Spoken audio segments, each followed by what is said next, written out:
nga ba ang meron tayo? Oo, MU. Maling umasa, maling umamin sa taong ka-mutual understanding. Ito yung relasyong walang label. Parang kayo, pero hindi.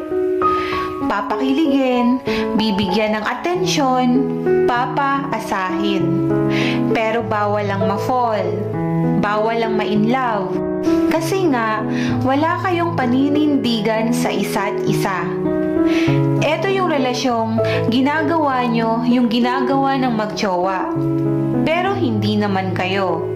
Walang anniversary, walang monthsary, pero dapat happy. Walang pressure dahil masaya kayo kung anong meron kayo. No expectations para walang masaktan sa dulo. Chill vibe lang.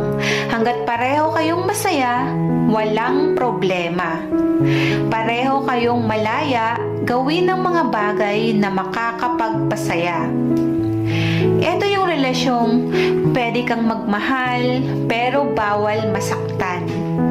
Pwedeng makipaglandian pero bawal ang seryosohan.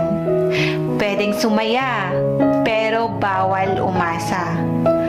Bawal magselos, dapat lagi kang maayos. Dahil alam mo naman na wala kang pinanghahawakan. Pero di ba, darating ka sa puntong mahuhulog ka. Mapapatanong, pwede kayang maging kaming dalawa? Pwede kayang mahalin ka niya? Pwede kaya ang salitang tayo sa mundong binuo na wala namang kayo? Pwede na kayang umamin sa taong ka-mutual understanding? Pero sa relasyong ganito, kailangan mong isipin na walang kayo. Dahil habang tumatagal, ikaw lang naman masasaktan. Dahil lahat ng nararamdaman mo ay hindi pwede sa open relationship. Wala kang karapatang magalit, wala kang karapatang magselos. Dahil ang relasyon nyo ay hanggang landian lang. Sa relasyong ganito, hindi ka pwedeng mag-demand. Bawal magtampo kapag atensyon ay wala sa'yo. Hindi ka pwedeng magalit kung ang kilos niya ay nakakasakit.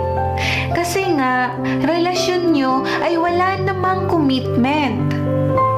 Kaya kahit na sobrang masakit, wala eh. Nagmamahal ka na. Kaya mag-iintindi ka. Mag-aantay ka kung kailan ka niya ulit maaalala. Magbibilang ng araw kung kailan siya ulit magpaparamdam. At wala kang karapatang masaktan kasi nga wala namang kayo. Wala kang karapatan sa kanya. Pwede siya sa'yo, pwede siya sa iba. At habang nag-aantay ka ng text at tawag niya, hindi ka pwedeng magtanong bakit ang tagal ng response niya.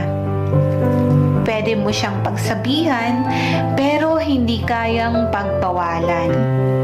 Dahil pareho kayong nasa magulong usapan. Kaya kung pagod ka na, tumigil ka na. Kung nasasaktan ka, lumayo ka na. Kung nahuhulog ka, umiwas ka. Alam mo kung bakit? Dahil sa dulo, ikaw din ang talo. Nakikipagkompetensya ka sa mga taong hindi mo naman nakikita. Alam kong napakahirap at napakasakit. Pero alam kong kaya mo.